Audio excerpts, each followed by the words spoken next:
If you watched part one of this series, you already know the Cascio family defended Michael Jackson for 30 years and then changed their story right after the biopic made $500 million. But what I didn't tell you in part one, because the story kept developing, is that there is a second layer to this that is even more disturbing. This family didn't just defend Michael Jackson, they allegedly sold fake Michael Jackson's songs to his estate weeks after he died.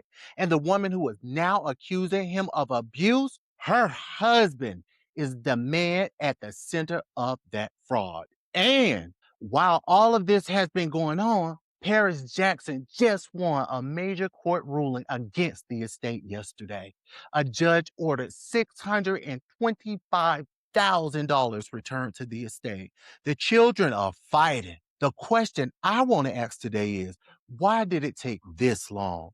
And what would have happened if this family had taken a page from Bob Marley's children playbook? I'm Kenzie, and welcome back to Crowned by Kenzie.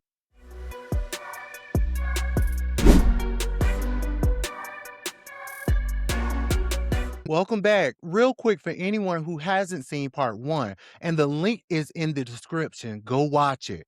Here's where we left off. The Cascio siblings, Eddie, Dominic, Aldo, and Marie Nicole, grew up as Michael Jackson's self-described second family. They spent holidays at Neverland. They traveled on tour with him. They called him a kind and gentle soul on national television as recently as of 2010. Well, in February 2026, they filed a federal lawsuit alleging that Jackson drugged and sexually abused all four of them as children.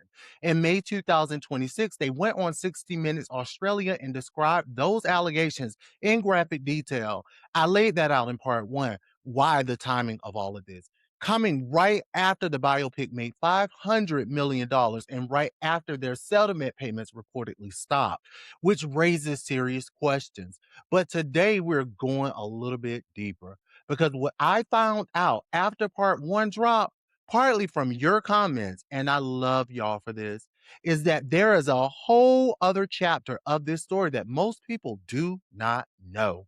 Let me tell you about the Michael album. In December 2010, 18 months after Michael Jackson died, his estate and Sony Music released an album called Michael. It contained 10 unreleased tracks, and three of those tracks, Breaking News, Keep Your Head Up, and Monster, were songs that came directly from Eddie Cascio and a man named James Forte. According to reporting from multiple outlets, including NPR and investigative journalist Damian Shields, Cascio and Forte claimed that Michael Jackson had recorded these songs in the Cascio family basement in New Jersey in 2007. The problem? The moment the album dropped, Michael's own family said those vocals were not Michael.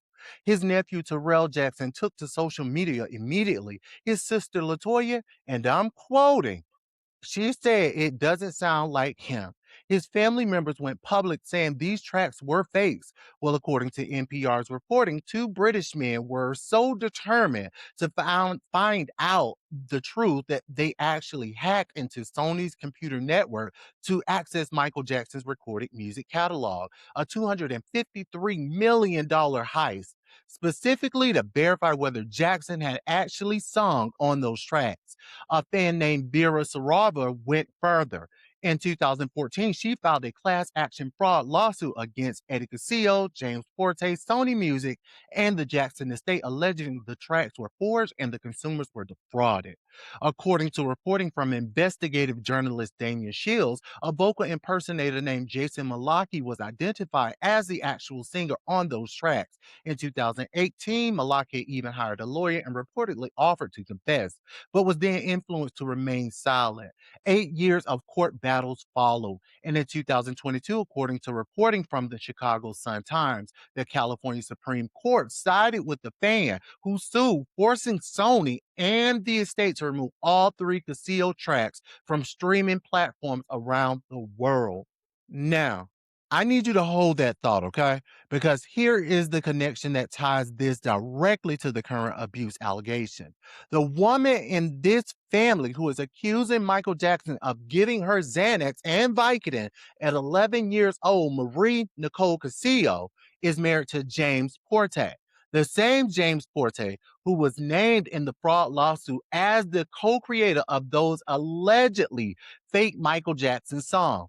So, to be clear, this is a family where one member allegedly sold fake songs using a dead man's name. His wife is now accusing that same dead man of decades of abuse, and both stories broke within months of each other. I'm not telling you what to think.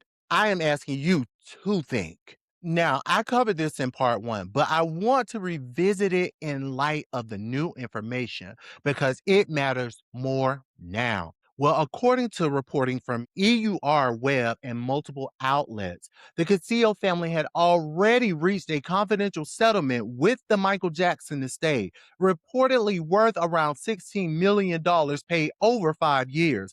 That settlement reportedly included non disclosure provisions. The payments reportedly stopped in 2025. The lawsuit followed in February 2026. The 60 Minutes Australia interview followed in May 2026. And here's the question that your comments in part one raised that I want to address directly. If this family signed a non disclosure agreement, are they potentially in legal jeopardy by going on international television and describing these alleged events in detail? Now, I am not a lawyer. This is just my opinion. But based on what we know about how seriously courts take NDA clauses connected to Michael Jackson, and I will get to that in a moment, it is a legitimate question that their legal team will have to answer. Now, let me tell you about what happened yesterday. Because while I was watching the Casio story unfold, Paris Jackson was in a Los Angeles courtroom and she won. Well, according to court documents obtained by People, TMZ, and multiple other outlets, a Los Angeles judge ruled that $625,000 in bonus payments paid by estate executors John Branca and John McClain to third party law firms must be returned to the Jackson estate. According to the court documents, the judge stated directly, and I'm quoting, Mrs. Jackson objection to the $625,000 of bonus payments made in the second 6 months is sustained. The bonus payments were not approved. They are disallowed. The payment shall be returned to the estate. Paris is also now entitled to her own attorney fees on top of that ruling. Her spokesperson told People magazine, and I'm quoting, Paris has always been focused on what's best for her family, and this ruling is a massive win for them. After years of delay, the Jackson family will finally get the transparency and accountability measures Paris has fought for. The estate disagreed with the ruling, but said they would respect it. Now, is $625,000 a lot of money to an estate worth hundreds of millions? No. But that is not the point. The point is that Paris Jackson forced accountability. She forced a judge to say these payments were not approved. They are not allowed, and the money has to come back.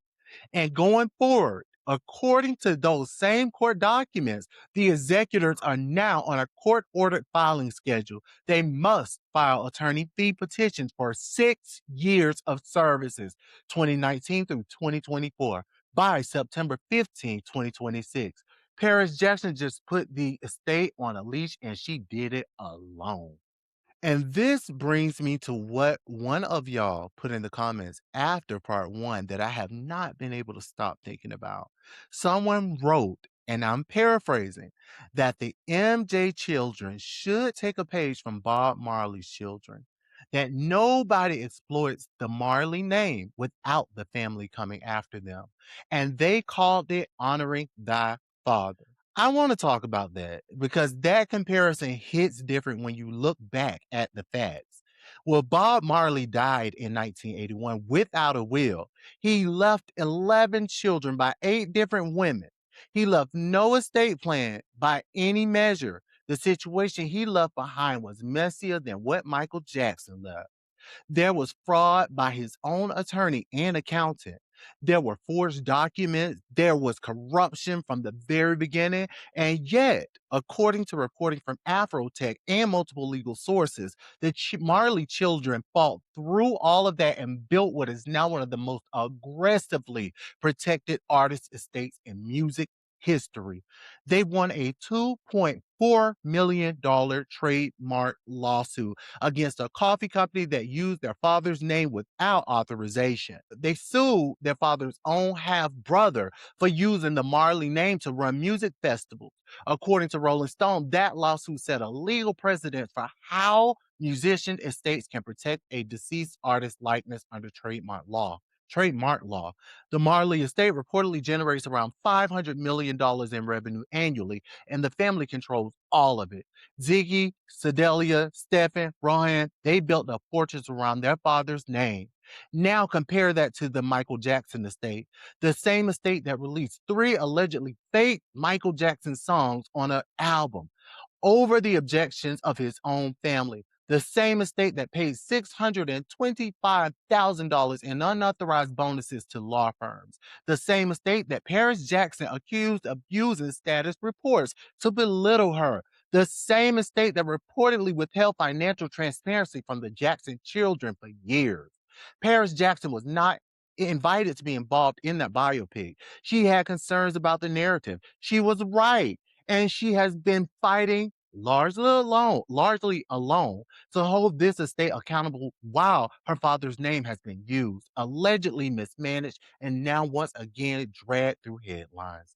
The Marley children would not have let it get this far. That is the difference between an estate that serves the family and an estate that serves itself. So let me pull all of this together because individually, each piece of this story is interesting. Together, it is a pattern. You have a family, the Cassios, who allegedly sold fake songs to Michael Jackson's estate weeks after he died. You have one of the members married to the man named in the fraud lawsuit.